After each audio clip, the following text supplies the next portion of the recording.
I'm not mixing it with water. Good evening, ladies. Good evening. How are you? Thank God.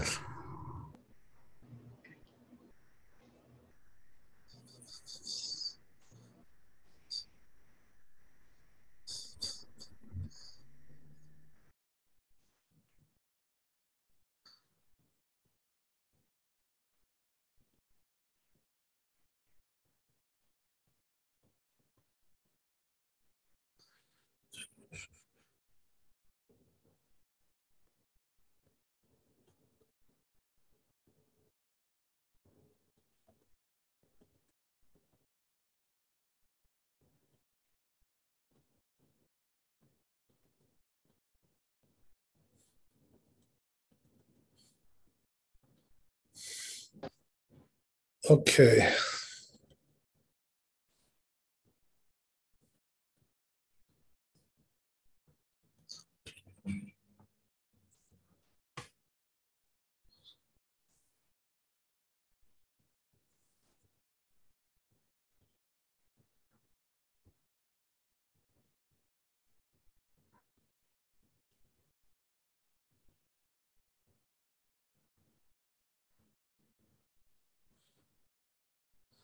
Yeah. So I think we're doing 9 in the Bet Yosef here. So it says, Katvut Tosfot. Says Tosfot, Ve'amordechi, and Amordechi, Resh Perek Haya Kore. It's the beginning of this Perek, which is in Brachot. The Mashma, the Perek, and Omdin, the En Lanot Kaddish Kedusha, implies that we don't stand.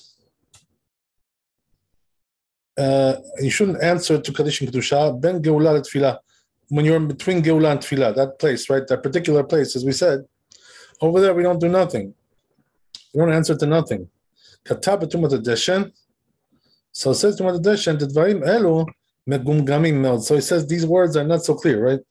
Also to me, they were not so clear. So he says, Ve'en Lismoch Aleim. So he says, therefore, don't rely on it. Mishum Dedakinan Ubatkinan. The whole perek. So this is why, because we check the whole chapter, right? And omdin velo ashkechan remez mizeh. As we says, we don't find any allusion even to this kind of thing. So in other words, he's telling you that it's like a misquote. Yeah, it's not there. Whatever. Okay, so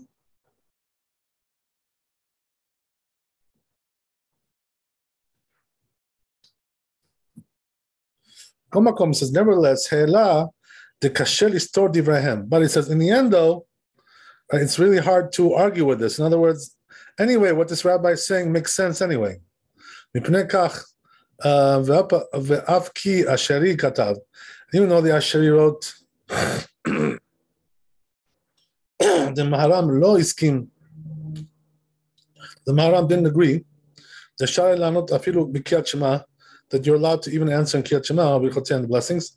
But Nami says, granted, the Anan lo nehiginan kivateh. We're not accustomed to do like that, because we do answer in the Kiyat Shema and the blessings.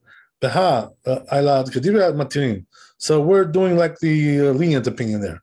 Komakom says, but nevertheless, though, havu dela losif aleh. But then no, don't try to add more to it. Ben Geulah Tefillah. In other words, when it comes to this place between Geulah and Tefillah, there you should really be careful, and not interfere or interrupt there, interject, whatever it is you want to call it. Don't do anything there. Ad kaneshano, that's the end of it. And even though the Rokeach wrote Siman Shin Chaf Aleph in this chapter, which is 321, Imam Rim Kaddish or Baruch Hu. Interesting, Kaddish Baruch Hu or Kedusha. Yachol le'omro. He can answer ben Gal Yisrael Tefillah, between Gal Yisrael and Tefillah. So he says you can, right? Ma'ari kolam katav b'siman membet. But this rabbi wrote in Siman Membet in chapter 42. Shenireh mitoch divrei Rabbi Yotam. That it seems from the words of Rabbi Yotam, she'en la'anot, shouldn't answer there. Sharei katvu b'shmo, because they wrote in his name. Shaya mamtin b'shira chadasha, that he was pausing at Shira Chadasha there before the Amidah, waiting there, not Kaddish, in order to answer Kaddish or Baruch Hu, or in other words, if something would come up, you would answer it there. Because over there you're allowed to answer since you haven't said yet God Israel. Okay, so ולא היה רוצה לסיים ברכת גל ישראל. He didn't want to finish גל ישראל, שלא להפסיק, because he didn't want to stop there for something, right? בין גאולה לתפילה, between גאולה לתפילה, עד כאן, כדברי רבנו תם, יש לנהוג, הלכה למעשה. So says Bet Yosef, we should do like רבנו תם, right? In other words, don't interrupt there, nothing. Don't say nothing there. Don't answer anything, and right, that's it. ועוד יתבהרו דיני סמיכות גאולה לתפילה בסימן ק"יא. So he says later on in chapter 111, we're going to talk more about these halachot in terms of the interruption between the Geulah and the Tefillah. There's going to be more things said about that there. Okay, very good. So let's see the Shulchan Aruch here, which is Tet.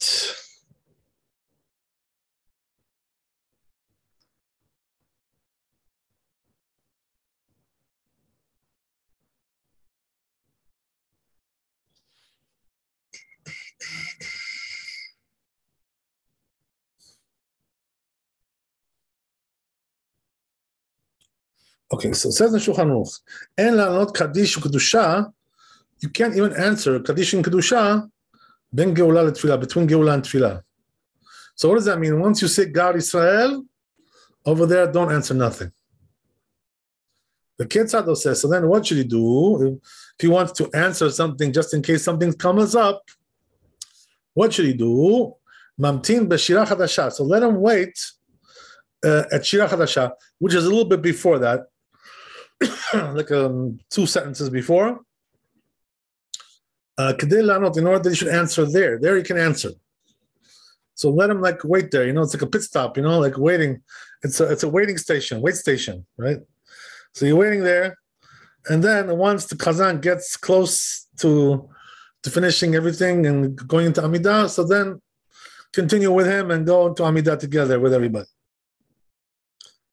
Everybody should start the Amidah together if possible, right? That's the best way to do it. Because that's really called Tfilah B'tzibur, right? So in other words, praying with the minyan really means the best way to do it is to start together with them.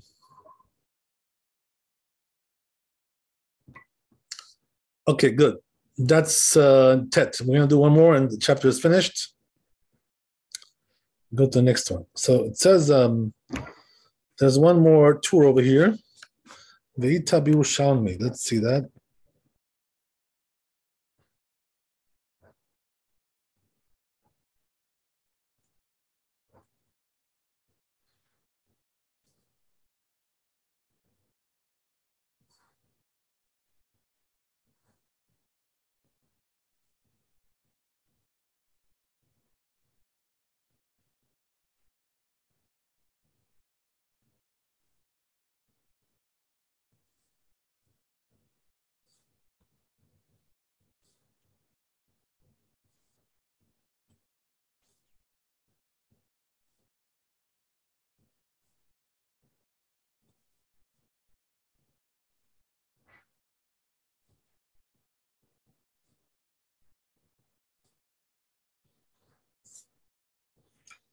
Let's see.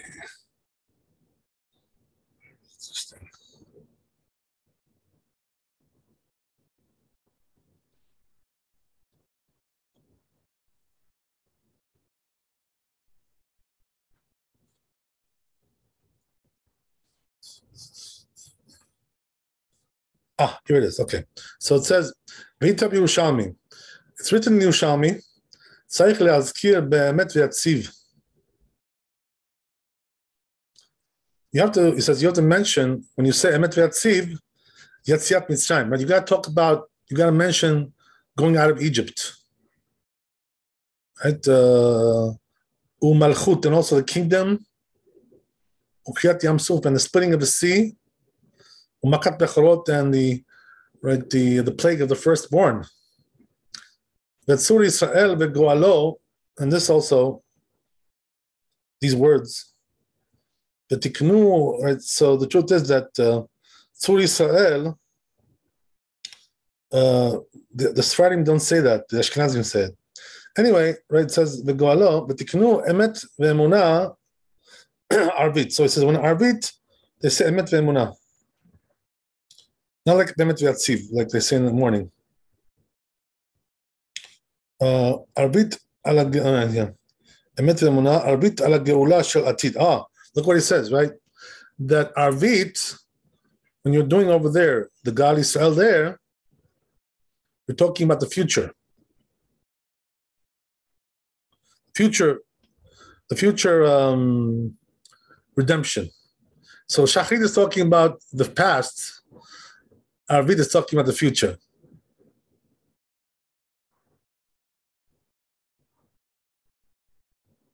Interesting. So it says we are hoping that it's going to happen, right? The final redemption. The Hashem will fulfill His promise and redeem us, right? Enam is alternatively, al shanu mafkidim beado nishmotenu. Also that we're depositing our souls in His hands when we go to sleep at night. B'chol laila, every night. Ma'aminim bo sheyeshevena elenu. We believe in Him that He's going to return the souls to us. V'zeu emet ve'emunah. That's why we say emet ve'emunah. Sheomar v'yekayem, they should say, and He should uphold et davaro, and Hashem should uphold His words. Le'ashiva pikadon, to return the deposit that we gave Him, which is our soul. That's what it says, this rabbi, Saba, Mishmeh the Rav, the name of the Rav, Kol Misha lo amar emet ve'atziv, whoever doesn't say emet ve'atziv, shachrit in the morning, ve'emet ve'emunah barbit, and also at night, emet ve'emunah, lo yetza, he didn't fulfill his obligation, ayudei chavato. Wow. Perush means to say, lo yetza yedei chavat mitzvah tikniyah, you didn't do the mitzvah properly. It's not that you didn't do the mitzvah at all, you didn't do it properly.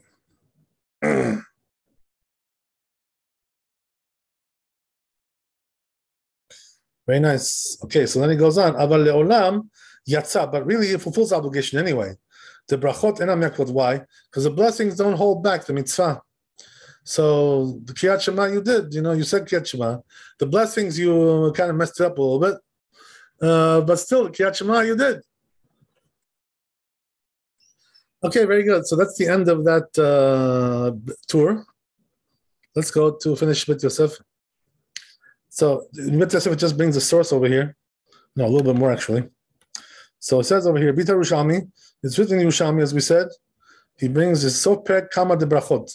It's in the end of first chapter in Brachot. Halacha Vav. Ve'anu Dama Rabbi Chanina. That's what Rabbi Chanina said. Saba Mishmid Rav, name Rab. Pasuk Perek. So it says, it's at the end of the first parak of Brachot, Yud Bet Amud Aleph, Uperesh Rabbeinu, and Rabbeinu explains the Torah, the Lav Lememra doesn't mean to say, the Lo Yatzai De Chovav Kriyat Shema. Doesn't mean that he didn't fulfill his obligation altogether of Kriyat Shema. To have Brachot and Ham because the blessings don't prevent that. Ela Hainu Lamar, what it means to say, Shelo Yatzai De Chovav Mitzvah Kitikna, he didn't do it the proper way. Rabbeinu Agadol Mari Avuav. So it says, this big rabbi, he said, Katav, the Rabbeinu Hai, according to Rabbeinu Hai Diamar, that he said, Brachot Me'akvot. So according to him, the blessing does hold it back. Kemosh Katav Rabbeinu B'siman Samech, like it says, the Torah says in chapter 60. So he didn't really, according to that, he didn't fulfill the obligation at all. Mamash Kamar. V'nidchak b'yishuv davar hazeh. So he says he forced his way to reconcile this. So it seems to me, then achinami de Rabbeinu Hai, that really it's true that according to Rav Hai, lo yatzai de chovadav, he didn't fulfill his obligation, mamash, literally, mamash kamar. Ela, rather he says, Rabbeinu mitoch shehu sover, the brachot enam yakrot, but Rabbeinu, since he holds that the blessings don't prevent the mitzvah, Piresh Dibir Rabbi Chanina Kach. He will explain the words of Rabbi Chanina like this, like Rabbi Chanina like that. Katav Rokiach, says the Rokiach. Siman Shin Chaf Aleph, 321. She'im en penai le'adam litpalel. Oh, so he says like this, right? If a person doesn't have time to pray, Ikya Kiyat Shema be'onata, right? You should read the Kiyat Shema in the right time. Ad ani Adonai Elohechem emet. V'lo yamar emet v'yatziv. And don't say emet v'yatziv afterwards. Why is that? Because you're not doing the blessing now. So what he's trying to say is like this, right? Let's say you don't have the time to pray. Arvit right now, you're busy. So what he's telling you is, right, okay, fine. But do first just the Kriyat Shema now. Takes you 2 minutes, right, whatever. Do it now. And then later on, when you have time to do Arvit, you'll do Arvit later. So now what should you do now? The 3 paragraphs of Kriyat Shema without the blessings. That's what he's telling you. I do that sometimes, by the way. If I don't have time to pray early, let's say I have to go somewhere, this, that, whatever, that doesn't work out the timing. I say Kriyat Shema, and then I later on I pray Arvit later on. Why should you do that? What's the reason why? Because Kriyat Shema is from the Torah, so you want to fulfill your obligation from the Torah, and then Arvit, which is only for rabbinical, you can do that later. It's no big deal.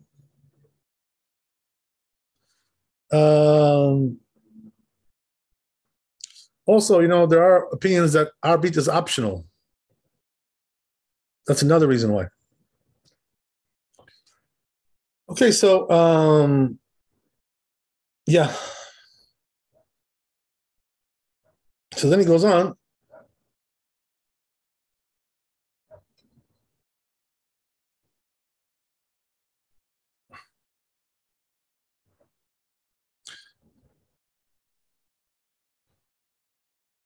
So he says, because of your pressing situation, it's better to say it later in order to do Geulah and Tefillah together. Juxtapose.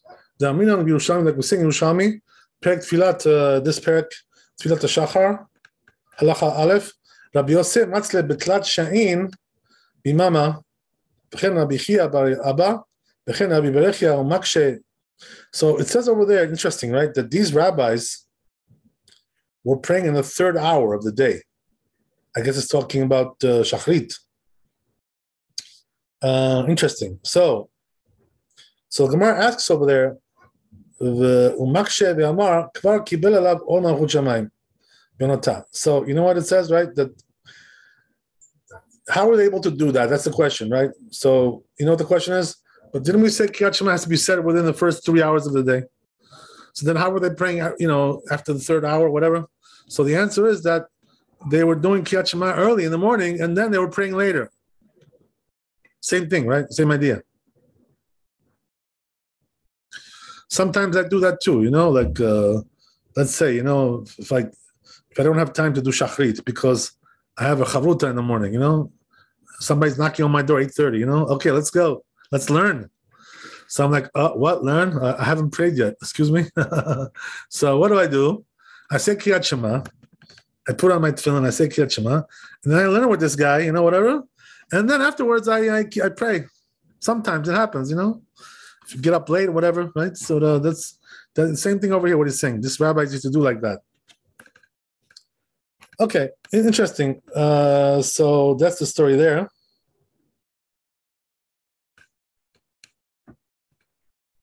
Umashma bracha achrona, so implies there that the last blessing, which is God Israel, lo birech, he didn't bless it at that time. The Perek Tfilat HaShachar, in this Perek over there in Lamed Amud Aleph, more sabar mismach Geulah Tfilah adif. One of them holds that doing Geulah next to Tfilah juxtaposed is better. We need palel me'omed than praying standing. Ad kan hashano. This whole discussion over there, whatever it is, whatever it may be. Okay, so that's the end of the Bet Yosef. Let's see Shulchan Aruch and we're done.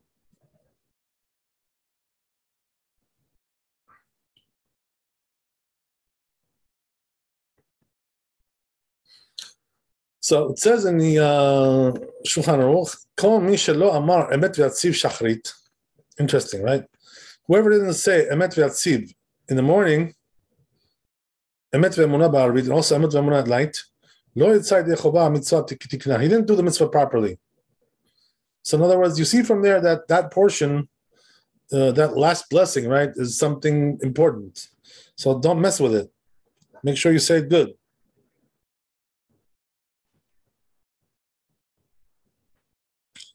Then he goes on in the Ramah, Mishahu anus v'dachuk. So says the Ramah, a person who's like in a pressing situation. He doesn't have time to pray now, Shachrit, right? He's got something to do, whatever, as we said. So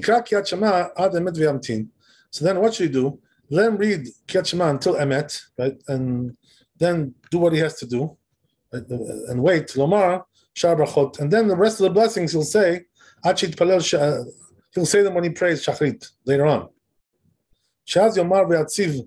Then he'll say V'Yatziv and Achon and do everything together. V'Yitpalel and he'll pray. Why? Because this way he can do Geulah with Tefillah together. So that's why we want him to do it that way. So if you're in a rush for some reason, say Kriyat Shema now, and then do the prayer later. But as we said, right, Shachrit also has a time limit. The 4th hour is the last time for Shachrit. So you got to make sure you say it by then, right? Don't be like those lazy guys who pray Shachrit at 12 o'clock, you know? These people are a little bit nuts. Gotta smack them around a little bit. Smack them around, these people. Give them a smackdown.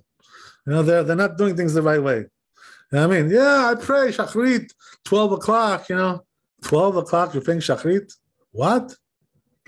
What's going on with that? Right? So you got to be careful. You know, there are time limits for everything. In Judaism, time is of the essence, as they say, you know? Everything has to be done at the right time. Okay, good.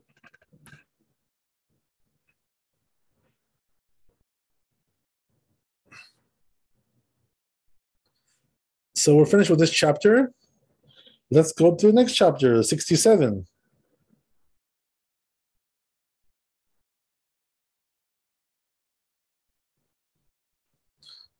Here we go.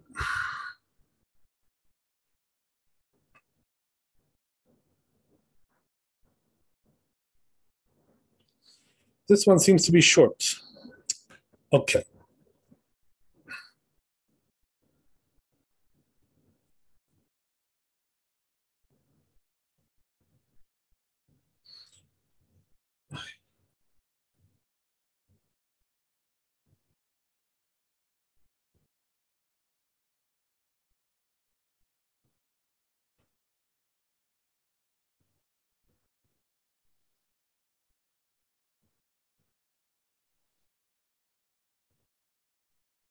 So it says here in the Torah, Safek im kara Shema im lo. What about if you have a doubt whether he read the Shema or not? I don't remember, gee whiz. Did I read it? I didn't read it. I don't know what happened. You know, just blanked out, you know, whatever, got some block in his head. So what do? Right, so he says, so what you should do is read it again, the whole thing, you know, even with the blessings, he says. But he says if he knows that he read it, but he just has a doubt regarding the blessings, if he said them or not. So he shouldn't bless. So in other words, the rule is, for the blessings, he doesn't go back if he's not sure. But for the Shema itself, he has to go back. And by way of that, he also says the blessings as well. One causes the other.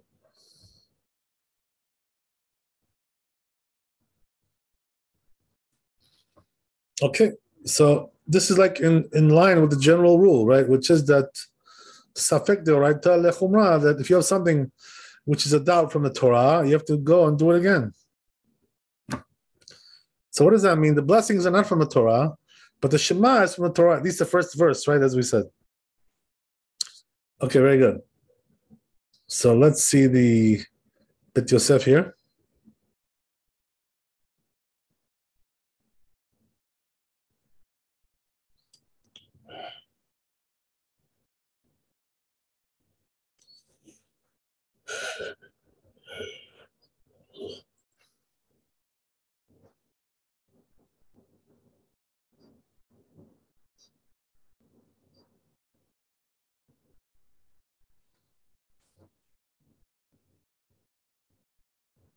Says Bet Yosef, Sapek Imkara Kiachma.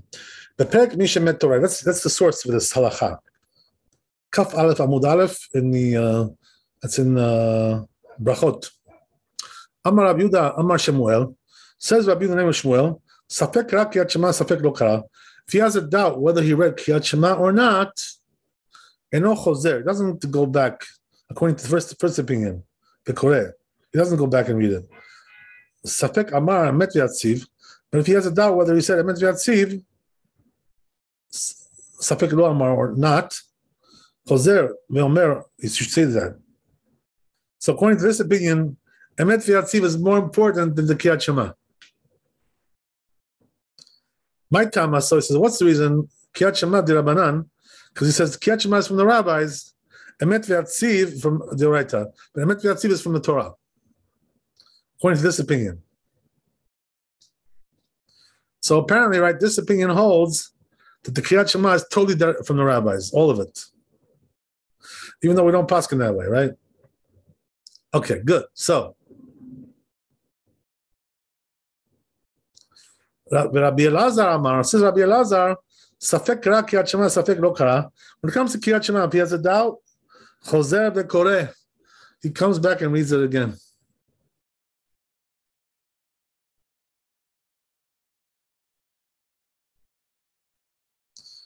Yitpalel, Safek Yitpalel, Safek Lo Yitpalel. What about the Amidah, right?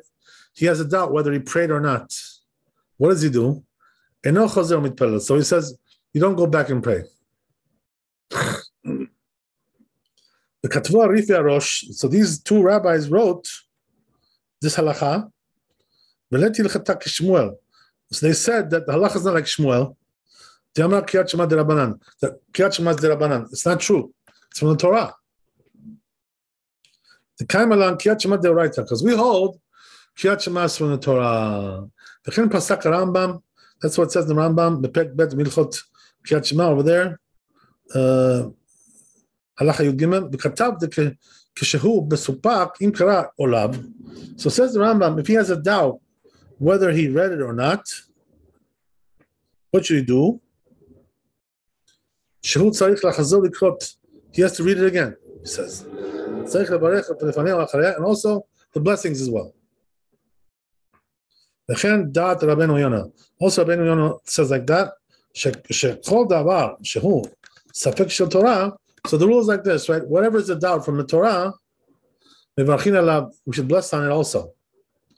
He brought a source for that. And to comes to food, from the ones who say, they say, since the blessings are from the rabbis, so therefore, a doubt from the rabbis, you don't go and bless.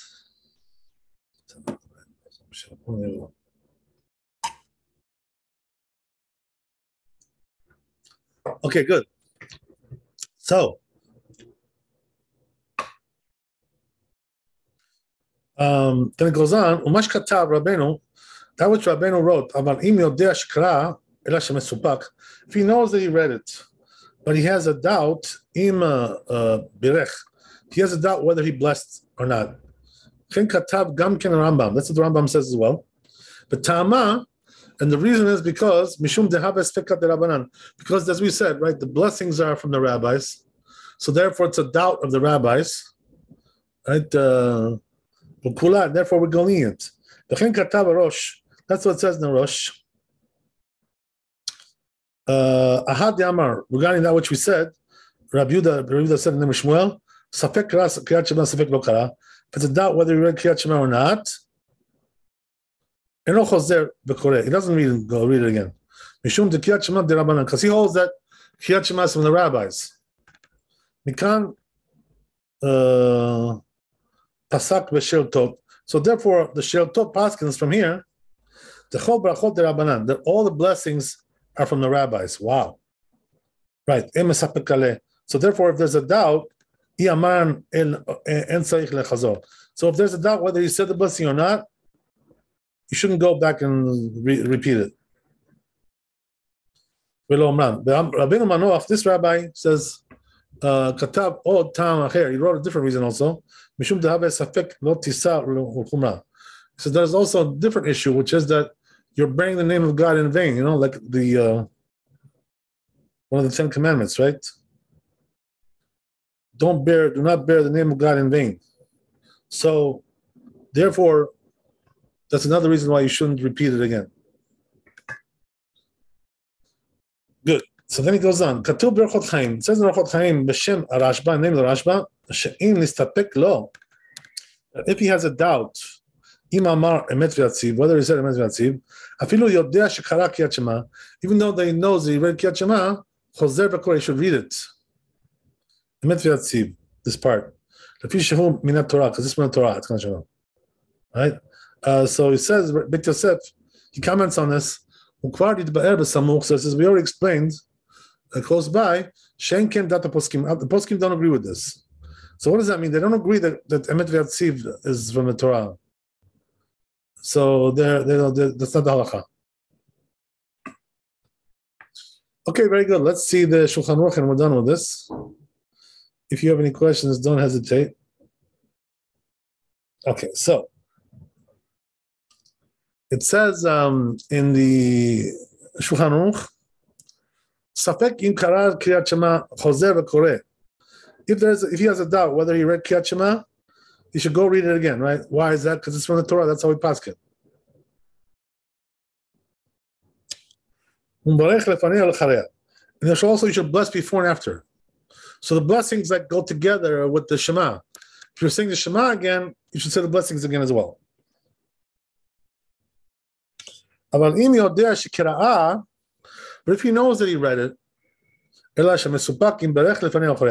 he has a doubt regarding the blessings, if he said the blessings or not. So there you shouldn't go back. You should not go back and do it again. Because as we said, the blessings are from the rabbis. Okay, very good. We're done with that chapter. So let me give you now an in-house quiz here. Right, I want to ask you a question. Why is it that things which are from the Torah, when there's a doubt, we go stringent? And if it's something from the rabbis, when there's a doubt, we go lenient. What's the reason for that? Anybody know what the reason is?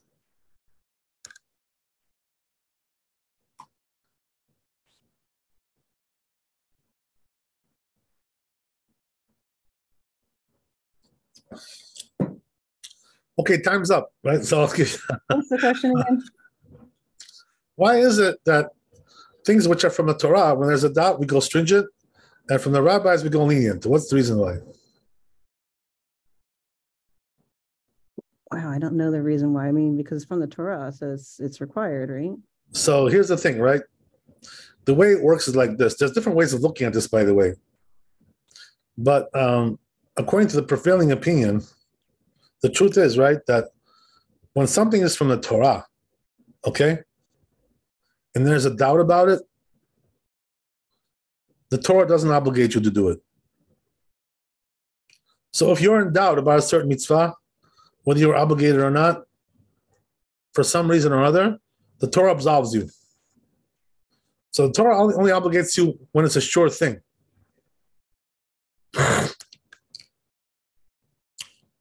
But here's the thing, right? Here's the catch. The rabbis came and said that when there's a doubt, you should be stringent, and do it. So the Torah doesn't obligate you in cases of doubt, but the rabbis obligated you. You understand? From the Torah, you're exempt. But here's the clincher, right? That the rabbis only obligated you when it comes to the laws of the Torah. When it comes to their own laws, the rabbis did not obligate you in cases of doubt. They exempted you. Understand? So this is the reason why it is the way it is, according to one approach, right? There's also different approaches to this, but The prevailing approach is like that, right? The simple approach. Okay, got it? I hope you got it. Okay, so yeah. So what does that mean? That in cases of doubt, the rabbis absolved you from their own rules. So what does that mean? You shouldn't do it. You know, I mean, if they absolved you, why would you want to do it? What's the point?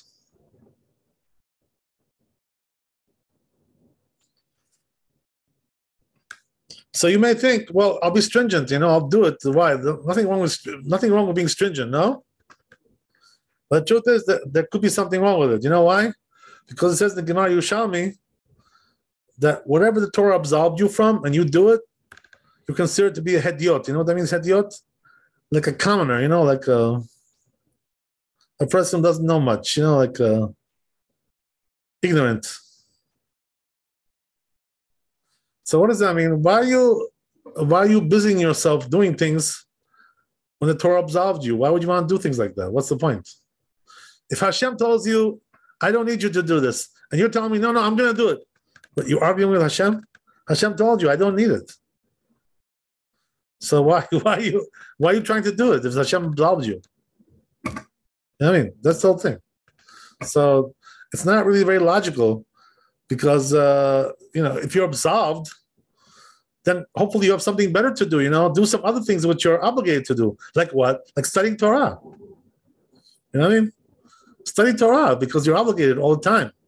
But to do all these kinds of things where the rabbis absolved you, why would you want to do it? So what's the point? You're not getting any mitzvah there. There's no mitzvah.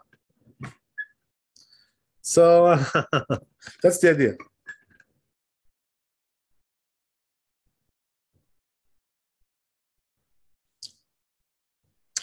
You know what the classic case is for that, right? The classic case that, when it comes to Sukkah, right? We're getting now, the next holiday will be Sukkot.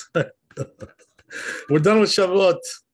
So when it comes to Sukkah, when it's raining or whatever, right? You're not obligated to be there. You're absolved. Because it's very uncomfortable to be there in the rain. Why would you want to stay there? What are you going to do, sleep in the rain? What are you going to do? You're going to eat your soup and it's raining in the soup? How are you going to do that? Right? So, therefore, you're absolved. But you're coming and saying, no, wait. I want to do it anyway. What if you like being in the rain? Like, that's... Right. Well, most people don't like it, You know what they say, right? Let me ask you a question. You know what they ask you, right? The rabbis. They say, how do you know if you don't like it? If you happen in your house that you had a leak in your roof, right? And your ceiling was leaking, would you go to a different room to eat, or would you stay there and eat under the leak? So most people would leave, right, and go somewhere else in a different room or whatever. So same thing over here, like why would you want to stay there if it's raining there? What, you want to take a shower and eat at the same time? Come on. I'm sorry. I'm sorry. If it's a light rain, it wouldn't bother me. I would. Yeah, no, we're talking about heavy rain, because light rain, it could be all right, depending on how heavy it is, right? But if it's like heavy rain, so obviously you're not going to be comfortable there. So therefore, right, you know what they said, the rabbis in the Talmud, they said, what is this compared to, right? A person who, it rains the first night of Sukkot, right? Goes out there, it rains, and instead of going in the house and eating in the house, he insists on eating in the sukkah, with a shower, taking a shower and eating at the same time. So what the Gemara says, right? It's compared to somebody like who went to the king, and the king, he wanted to request something from the king, whatever. So the king rejected him, smacked him in the face, and he sent him away. And then he keeps coming back again, you coming back again? The king sent you away, take a message, what's, you don't get it? Like, he's telling you, get lost. So why are you coming back again? So the same thing, a person who's in the sukkah, Hashem is telling you, like scram, like I don't want you here. That's why it's raining here. Get out of here. So, and you come back and you want to sit there. It's like, you want another smack from Hashem. What kind of thing is that, right? So that's what the Gemara says about that. So yeah, that's why a person who's absolved from something and still wants to do it, it's like a little bit abnormal, It's like, why would you want to, But this isn't the same thing as like a Humrah. I'm sorry, what was that again? This isn't the same as a Humrah. It's like someone taking on an additional stringency. Right. So what's the difference then? That's what I guess in that case you are obligated, but you're going like above and beyond. So the truth is, that the concept of the Chumrah, when that really comes in?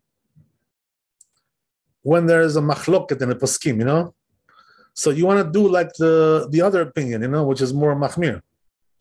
That's called a Chumrah, you know what I mean? But if you're doing something which all the poskim say you're absolved, so then whose opinion are you doing over here? There's no opinion like that. So why would you want to be machmir? You know what I mean? That's the different story there.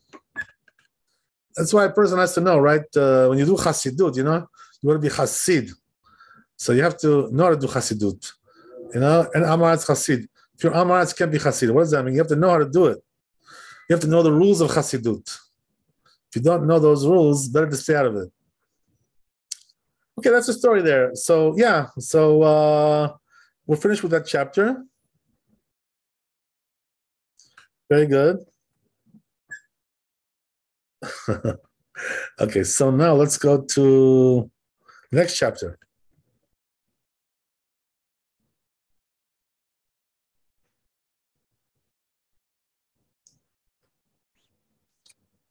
Which is 68.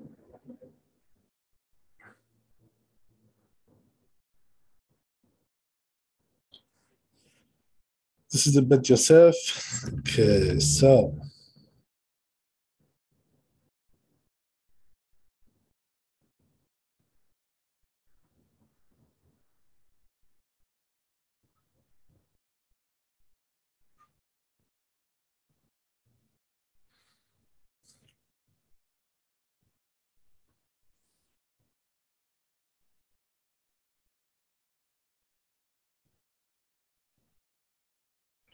not this one, sorry, 1 second.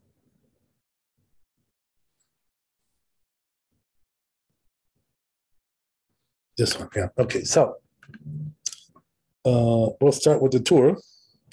So it says in the tour like this. Beinyan hafsaka. When it comes to doing interruption, shemafsikin bebirchot shema, lomar krovetz. Oh. This is an interesting one. ראוי היה שלא להפסיק, והרמה נשאל על זה והשיב כך, ראינו שאסור להפסיק והרי בפירוש שנינו ברכות. שנינו ברכות. Okay, so anyway, right, what is he saying here? He's saying that there's an issue like this, that the Ashkenazim, they have a custom that when they do Kriyat Shema, during the holy days, they put in some extra stuff there, So these extra prayers are called krovets. So this, what the Ashkenazim do, it's like an ancient custom that goes back to the Geonim, it's old, it's an old custom. Probably even further than that. So we Sfaradim don't have this custom. We never add anything to the Kriyat Shema. We don't put anything there. But the Ashkenazim, they do. So the question is, right, is it proper to put that in or not? That's what they're asking here. So it says the, who said this? 1 second. Yeah, so the Torah says better not to say it. Better to avoid it, right? By the way, was the Torah Ashkenazi or Sephardi? What was he? He was Ashkenazi, right? And he says better not to say it. Interesting, right? So, okay, whatever. So, and the Ramah, right? The Ramah was actually Sephardi, not the Ramah of the Shulchan Aruch, right? This is a different guy. There's the Ramah with the Hey, and then there's the Ramah with the Aleph, right? The Ramah with the Aleph is the guy in the Shulchan Aruch. This guy is before, he's one of the Rishonim, the earlier authorities, right? Don't they come from the same lineage? Wait a second. Who? The ones, the Rambam and the other one with the other one that you're mentioning.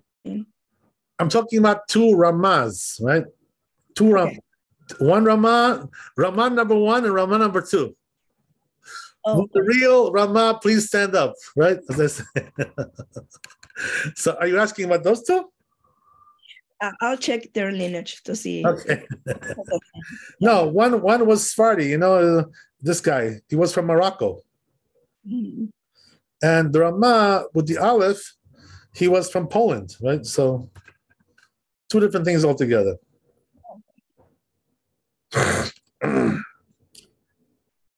Anyway, so he says the Ramah, he was asked about this. He says it's forbidden. We already learned brachot explicitly. In a place where they said, not to put extra things there, you shouldn't put extra things. So they both agree, right? The German guy and the Moroccan guy, that you shouldn't put this stuff in there. Okay, but the Ashkenazim do it anyway. They have also their own Rishonim that they rely on, as we're going to see, right? It's an old custom, it's ancient, this thing.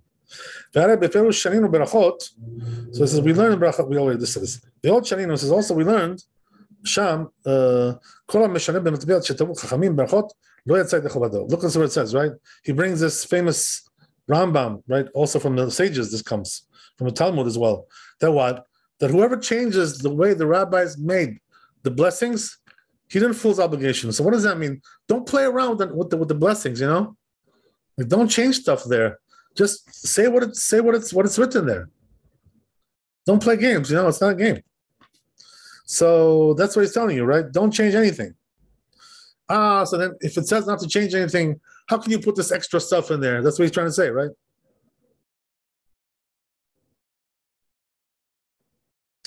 Okay, good. So then he goes on. ואשר הוגד לכם שאני יושב ביניהם ושומע ושותק אמת הוגד לכם ולא מפני שהדבר ישר בעיניי. So he says the truth is, look what he says, this rabbi, it's so funny. He says, I sit there, I listen to them doing it, and he says, I'm silent, I don't object. But he says, not because I like it, it's because, they won't listen to me. So what's the point, fighting with them over nothing? They're not going to listen anyway. Right? So, אני בעת הקרובץ אלא כדי שלא אמנע עצמים בשדה קדושות וקדושים. ולא מפני שהדבר ישר בעיניי אני בא בעת הקרובץ, אלא כדי שלא אמנע עצמי בשדה קדושות. So he says, then why am I coming to the shul? This rabbi says, what's the point? If I don't agree with them, what they're doing, why am I coming there? So he says, because I want to answer the Kaddish and Kedusha, that's why. And answer Amen, להתפלל עם הציבור, and to pray with the community. אך מה שהוגד לכם, שיש בידי למחות, but he says, that which the people told you, that I have the power to object here, they'll listen to me, in other words. Right? So he says, Lo God lachem haemet. He says, they didn't tell you the truth, because they won't listen to me. How can? He says, therefore, Amarti says, I said, הנה להם מישראל, הלך להם מישראל מוטב שיהיו שוגגים ואלו מזידים. So it's in a case like this, what it says about the Jews? Better they should be inadvertent than they should be doing it on purpose. So in other words, if I object to them, then they know it's wrong, but now they don't know, they think it's right. So I just let them go, keep going. Because they won't listen to me anyway.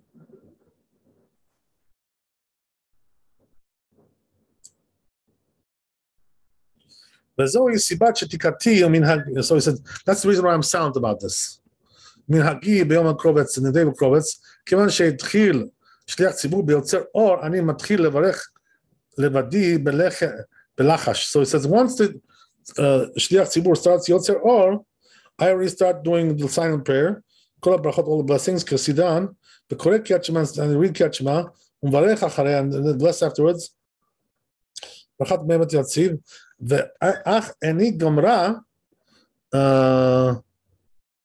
מיד, רק, but I don't finish it right away, עד העונה לעמו ישראל בית שוועם אליו, until this blessing, משם ואילך אני שותק, and so there, afterwards I'm silent, אני מברך, I don't bless, ולא מדבר, I don't talk, בדברי תורה, not with דברי תורה, with the words of Torah, ולא בדברי שיחה, and also not mundane words, עד ששליח ציבור מגיע למקום שפסקתי, until שליח ציבור gets to the place where I stopped.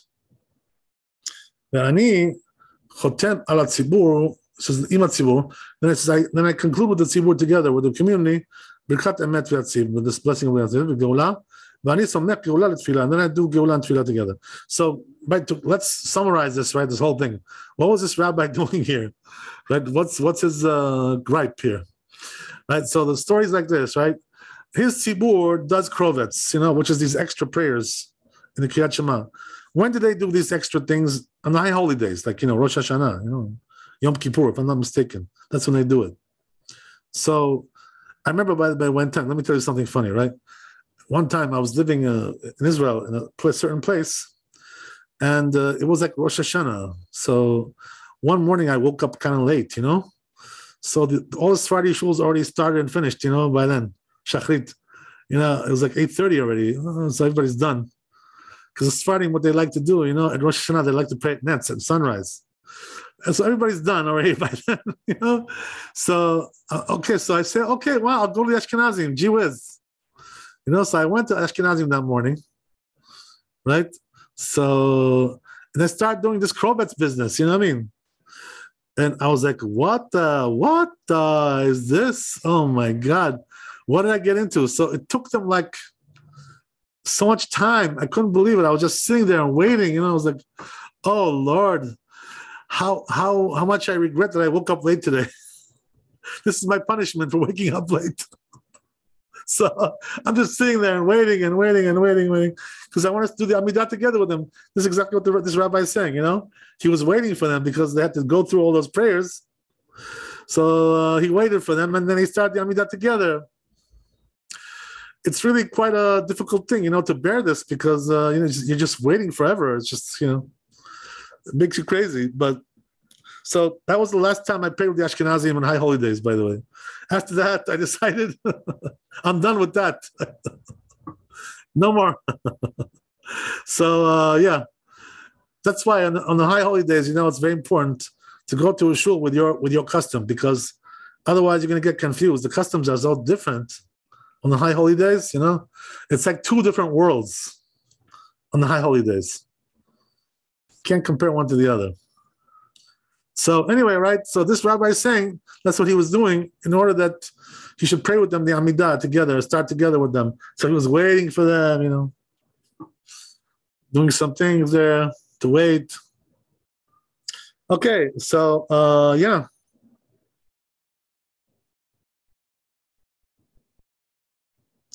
Then he goes on, וכך כתב רמב"ם, that's what the Rambam says, ברכות אלו, אם שאר ברכות, אין אדם רשאי לפחות מהם או ולא להוסיף. So the Rambam says like this, right, that when it comes to the blessings of Kriyat Shema, you're not allowed to take out anything or put in anything, right, add anything.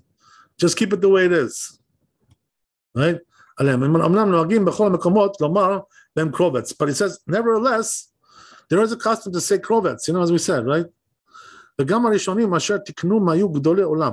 Look what he says, right? That the Rishonim, their former authorities that made this blessing were like big rabbis, So now you can't say that, like, these blessings are like, made by, ignoramuses. It's not true. That's not correct. These things were made by big people, So even though it's very tiring, and wears you out, but it was made by big people. So Right? Either you got to bear with it or you got to go to a Sephardi shul, right? One or the other. Okay, so the Gamma Rishonim, right? So then goes on. So who was the one? He says, Kemo Rabbi Elazar Kalir, the Chaverav, right? So there was this big rabbi. His name was Rabbi Elazar Kalir. And he's the one who made these blessings. Interesting, right? So according to some opinions, by the way, this Rabbi Elazar Kalir, you know who he is?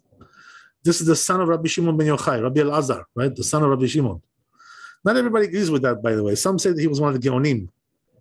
So whatever, it's not really clear who he was, this rabbi, but some say he goes back all the way to Tanaim, because Rabbi Shimon was a Tana, you know?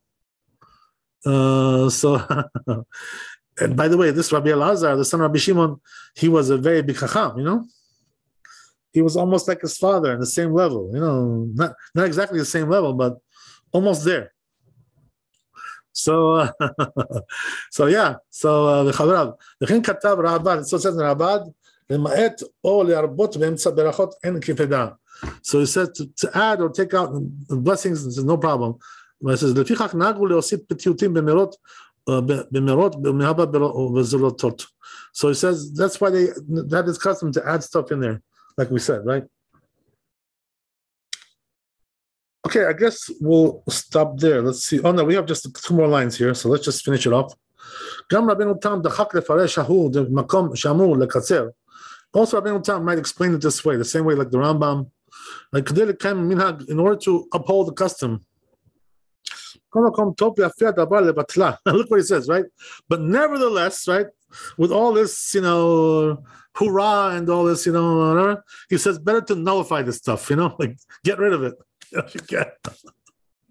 You know, put it in the as they say, right, the recycle bin, you know, of history. Better not to say it at all. So he says, he says, whoever has the ability, a rabbi, you know, to cancel it, better to cancel it.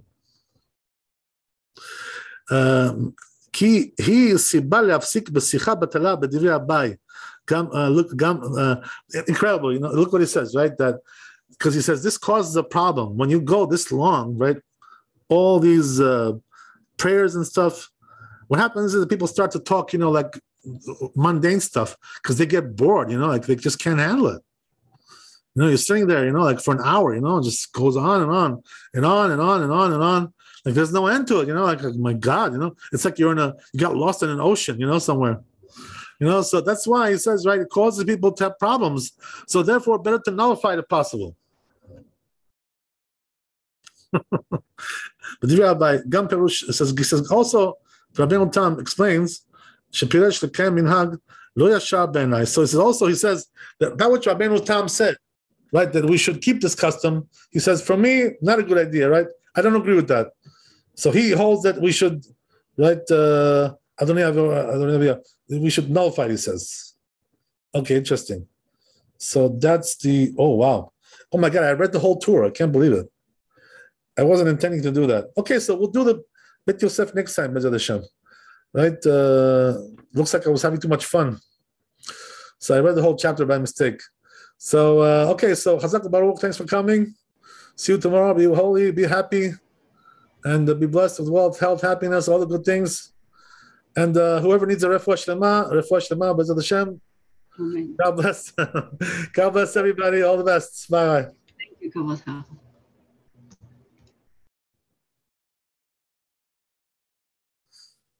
Mm.